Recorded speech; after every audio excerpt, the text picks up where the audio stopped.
Hello students, आज का हमारा टॉपिक है प्रॉपर्टीज़ ऑफ चार्जेस। तो प्रॉपर्टीज़ ऑफ चार्जेस में हम फंडामेंटल प्रॉपर्टीज़ पढ़ेंगे, लाइक एडिशन ऑफ चार्जेस और कंजर्वेशन ऑफ चार्जेस और क्वांटाइजेशन ऑफ चार्जेस हम पढ़ेंगे। ठीक है जी। तो फर्स्ट है एडिशन ऑफ चार्जेस। तो लेट सपोज हमारे पास ये एक ऑब्जेक्ट है, एक बॉडी है। तो इनिशियली ये न्यूट्रल है। न्यूट्रल मीन्स इस पर नेट चार्ज ज़ीरो है। ठीक है। लेट सपोज हम इसको चार्ज करते हैं +5 माइक्रोकूलम। ठीक है। मैं इसको लेट सपोज फर्दर मैंने इसको चार्ज किया +2 माइक्रोकूलम।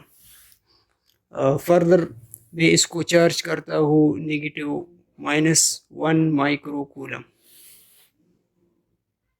तो क्वेश्चन है कि इस पर नेट चार्ज क्या होगा। तो इसके लिए डिफरेंट मेथड्स है। इसको इस पे चार्ज फाइंड करने के लिए नेट चार्ज को हमारे साथ डिफरेंट मेथड्स है, तो वो डिस्कस कर। तो हमारे पास ये 3 मेथड्स है जिस पर हम चार्ज फाइंड कर सकते हैं। ठीक है। तो हम देखेंगे इसमें कि कौन से जो है इस बॉडी के लिए, मतलब इस चार्ज को फाइंड करने के लिए मेथड है। ठीक है। तो फर्स्ट है न्यूमेरिकल एडिशन और वेक्टर एडिशन और फिर है अलजेब्रिक एडिशन। अगर हम इसको इस चार्जेस को ऐड करेंगे अकॉर्डिंग टू न्यूमेरिकल एडिशन, तो हमारे पास सब इसका मॉड्यूलस और इसका मॉड्यूलस। तो ये जब हम ऐड करते हैं तो 8 माइक्रोकूलम आता है। सिमिलरली वेक्टर एडिशन में हम सबका स्क्वायर लेते हैं और उस पर स्क्वायर रूट, तो इससे आता है √30 माइक्रोकूलम। और अलजेब्रिक एडिशन में हमारे पास हम सबको ऐड करते हैं सिंपली। ठीक है। दिस इज -1, तो माइनस प्लस इंटू -1 ये नेगेटिव है, तो इसलिए ये नेगेटिव आता है। तो इससे आता है 6 माइक्रोकूलम। तो ये एक्सपेरिमेंटली देखा गया है कि अलजेब्रिक एडिशन से जो वैल्यू आती है वो इस ऑब्जेक्ट पर जो नेट वैल्यू होती है उसके इक्वल होती है। लेट सपोज इससे आता है 6 माइक्रोकूलम और यहाँ से भी 6 माइक्रोकूलम आता है। ठीक है। तो इसका मतलब ये है। और दूसरी बात ये है कि अलजेब्रिक एडिशन जो है ये हम स्केलर क्वांटिटीज़ के लिए यूज़ करते हैं। मतलब ये एडिशन हम स्केलर क्वांटिटीज़ के लिए यूज़ करते हैं। तो इससे ये भी साबित होता है कि चार्ज जो है ये एक स्केलर क्वांटिटी है, इसलिए हम अलजेब्रिक एडिशन पे इस पर अप्लाई करते हैं। तो रीज़न ये हुआ कि चार्ज एक स्केलर क्वांटिटी है, इसलिए हम इसको अलजेब्रिक एडिशन से ऐड करते हैं। नेक्स्ट है कंजर्वेशन ऑफ चार्जेस। तो ये स्टेटमेंट है कि charge can neither be created nor destroyed. ठीक है। तो हम इसको डिस्कस करते हैं कि आया ये स्टेटमेंट करेक्ट है या मतलब कंप्लीट है, सफिशेंट है या इनसफिशेंट है।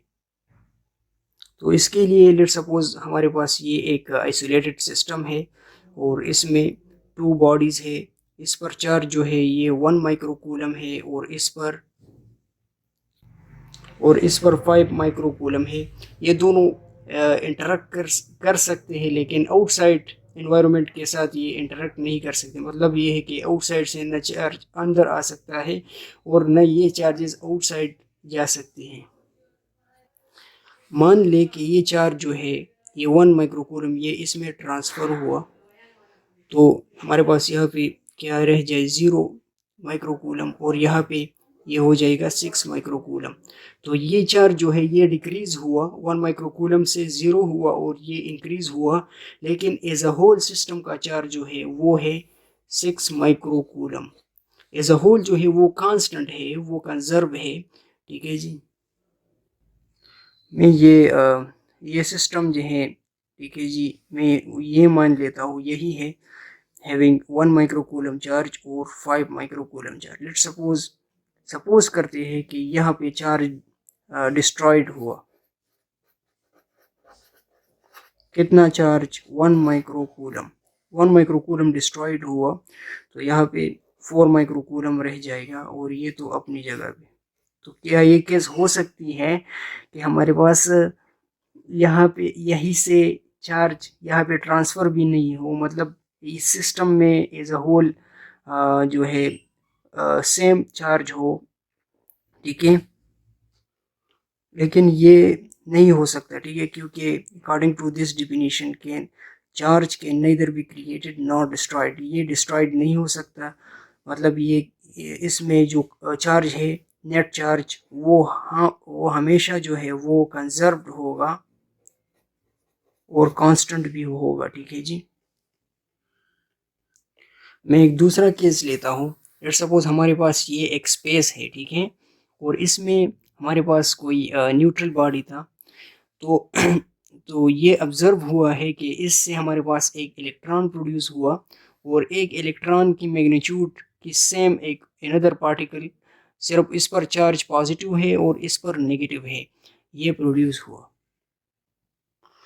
और दूसरी बात ये है कि इसकी नेट चार्ज जो है ये ज़ीरो है। मतलब ये है कि यहाँ पे चार्ज कंजर्व है, लेकिन एक न्यूट्रल बॉडी से चार्जेस प्रोड्यूस हुई मींस दैट कि चार्ज क्रिएट हुआ। और इसके बिल्कुल अपोजिट केस जो है वो ये है कि यही चार्जेस वापस मिलकर एक न्यूट्रल बॉडी भी बनाती है, ठीक है। तो मींस दैट कि चार्ज यहाँ पे क्या हुआ, डिस्ट्रॉयड। और दूसरी बात यह है कि चार्ज यहाँ पे कंजर्व है, इस केस में भी कंजर्व है और इस केस में भी कंजर्व है, ठीक है। और यहाँ पे क्रिएट हुआ चार्ज, न्यूट्रल बॉडी से चार्जेस क्रिएट हुई और यहाँ पे चार्ज डिस्ट्रॉयड हुआ, ठीक है। तो लेकिन इस डिफिनीशन के मुताबिक चार्ज के nether be created not destroyed, मतलब न क्रिएट हो सकता है और न डिस्ट्रॉयड। लेकिन वहाँ पे तो क्रिएट भी हुआ और डिस्ट्रॉयड भी हुआ, तो इसका मतलब ये है कि ये डिफिनीशन इनसफिशिएंट है, मतलब इनकम्प्लीट हम कह सकते हैं। तो हम कह सकते हैं कि total charge of a system must always be conserved, ठीक है। टोटल चार्ज कंजर्व होगा या टोटल चार्ज किसी बॉडी का कांस्टेंट होगा। मैथमेटिकली हम इसको इस तरह लिख सकते हैं कि sigma of all charges is equal to constant या इज इक्वल टू कंजर्व्ड। हमारे पास लेट्स सपोज ये एक बॉडी है, इसमें ये टोटल चार्जेस है, तो हम इस तरह कह सकते हैं कि 5 प्लस 2 माइक्रोकूलम माइनस 1 माइक्रोकूलम। तो इससे ऑलवेज ये वैल्यू आएगा प्लस 6 माइक्रोकूलम, ठीक है जी। ये ऑलवेज कांस्टेंट होगा और ये चार्ज इसमें कंजर्व होगा। नेक्स्ट है quantization of charges. Let's suppose ये हमारे पास एक न्यूट्रल बॉडी है, इस पर चार्ज ज़ीरो है, ठीक है। इसमें एटम्स है, तो मतलब इलेक्ट्रॉन और प्रोटॉन इक्वल है, तो इस पर जो चार्ज है वो ज़ीरो है, ठीक है। अगर मैं इसको इससे कोई इलेक्ट्रॉन रिमूव करूँ, ठीक है जी, इलेक्ट्रॉन यहाँ से बाहर निकाल लूँ, तो इस पे प्लस 1 जो है 1 ई चार्ज आएगा, ठीक है।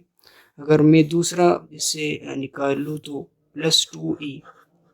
ये मतलब ये किस तरह हम निकाल सकते हैं, तो इसके लिए मैं ऑलरेडी एक वीडियो बना चुका हूँ और उसका लिंक आपको डिस्क्रिप्शन में भी मिल जाएगा, ठीक है। तो वो देख ले, बहुत डिटेल के साथ मैंने इसको इस कंसेप्ट को वहाँ पे बता दिए, ठीक है।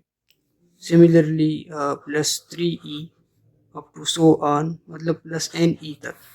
अगर मैं इसको बाहर से कोई इलेक्ट्रॉन प्रोवाइड करूँ, ठीक है, मतलब 1 इलेक्ट्रॉन लाया, तो इस पर जो चार्ज होगा इस होल बॉडी पर वो -1 e होगा। सिमिलरली अगर मैं दूसरा लाऊँ -2 e -3 e, ठीक है, ये e जो है एक्चुअल में ये हम एलिमेंट्री चार्ज कह सकते हैं। मतलब ये है कि ये एक इससे स्मॉलेस्ट चार्ज नहीं हो सकता, ठीक है। ये -ne तक मैं कह सकता हूँ। तो हम यहाँ से ये कह सकते हैं कि Q is equal to NE। मतलब ये है कि n जो है, n क्या है, n इंटीजर है, ठीक है। इंटीजर मीन्स ज़ीरो भी हो सकता है, n +-1 +-2। और E क्या है, तो E हमारे पास चार्ज है मीन्स एलिमेंट्री चार्ज, और इसकी वैल्यू 1.602 मल्टीप्लाई 10⁻⁻19 कूलम। ठीक है। अच्छा, मैं इस तरह कह सकता हूँ कि मैंने यहाँ से इसको इतने इलेक्ट्रॉन दी, मतलब -1.5 E, मतलब मैंने इसको 1.5 इलेक्ट्रॉन दी। ये नहीं हो सकता, हाफ इन 1 इलेक्ट्रॉन। इसका रीज़न ये है कि इलेक्ट्रॉन एक एलिमेंट्री चार्ज है और इसको हम ब्रेक नहीं कर सकते। ठीक है, मतलब ये है कि इलेक्ट्रॉन को, ये एक एलिमेंट्री चार्ज हुआ और electron is an elementary charge and we cannot break it, it cannot be broken, right? Actual में ये क्वांटाइजेशन ऑफ चार्जेस जो है ये हमें बताता है कि किसी के एक बॉडी से दूसरी बॉडी में जो ट्रांसफ़र ऑफ इलेक्ट्रॉन है उसकी क्वांटिटी बताता है कि कितनी क्वांटिटी में चार्जेस जो है वो ट्रांसफ़र हुए। ठीक है, तो मैंने ये रीज़न यहाँ पे लिख लिया। Quantization of charges actually tells us about the quantity of charges which are transferred from one body to another body। मतलब ये quantity of charges जो है हम इससे नंबर ऑफ इलेक्ट्रॉन्स या नंबर ऑफ प्रोटॉन फाइंड कर सकते हैं जो ट्रांसफ़र हुए हैं। इस पर मैं एग्जांपल कर लेता हूँ। ये एक MCQ है कि find the number of electrons in 1 coulomb of charge. तो वी नो कि Q is equal to NE according to quantisation of charges. तो 1 कूलम, Q की जगह 1 कूलम डाले, N अपनी जगह पे और चार्जेस की जगह 1.602 मल्टीप्लाई 10⁻⁻19 कूलम। ठीक है, तो N अपनी जगह पे ये यहाँ पे डिवाइड करें तो यहाँ से 1/1.602 से आता है ये 0.625 और मल्टीप्लाई 10⁻⁴ ये ऊपर जाएगा तो ये +19 हो जाएगा। तो यहाँ से आया 6.25 मल्टीप्लाई 10⁻⁴ 18 इलेक्ट्रॉन्स। तो ये बहुत ह्यूज अमाउंट ऑफ चार्जेस है। ठीक है, और ये चार्जेस जो हैं तो मतलब इतने नंबर ऑफ इलेक्ट्रॉन्स हमने 1 कूलम ऑफ चार्जेस में इतने नंबर ऑफ इलेक्ट्रॉन्स होंगे। तो हमने मतलब हमें ये क्या शो करता है, quantization of charge, number of electrons in any body. ठीक है, और ये जो इलेक्ट्रॉन्स होंगे ये किसी भी बॉडी में as an excess of charges, मतलब एक्सिस चार्जेस में होंगे। ठीक है, एक्सिस चार्जेस मीन के किसी भी बॉडी का न्यूट्रल स्टेट जो है उससे मतलब एक्स्ट्रा चार्जेस जो उस पर होगी, तो इसका मतलब है axis charges. This was all about properties of charges. Thank you for watching this video. अगर आपको ये वीडियो पसंद आई है तो इसको लाइक करें, चैनल को सब्सक्राइब करें, और अगर आपका कोई भी क्वेश्चन है तो कमेंट बॉक्स में ज़रूर बता देना। Okay, thank you.